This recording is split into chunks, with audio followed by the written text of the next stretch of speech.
આંગણે જ્યારે ખુશીનો અવસર આવ્યો હોય ત્યારે આપણે ત્યાં પાડોશીઓ વહેલી પરોઢમાં એટલે કે સવારના 4 વાગે કેવા ખુશીથી અને હરખથી ગીતો ગાતા હોય તો ચાલો સાંભળીએ. ઊઠ કુંવાર લીલી વાડી સુકાઈ જાય. ઊઠ કુંવાર લીલી વાડી સુકાઈ જાય.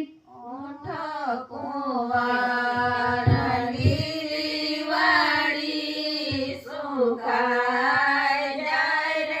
ઊઠ કુંવાર લીલી વાડી સુકાઈ જાય. તારા બોલાવે ના કરી બોલજો, લેજો ભગવાનજીનું નામ. રાકેશભાઈ સસરા બોલાવે ના કરી બોલજો, લેજો ભગવાનજીનું નામ. માતા બોલાવે ના બોલે કુંવારાના. માતા બોલાવે ના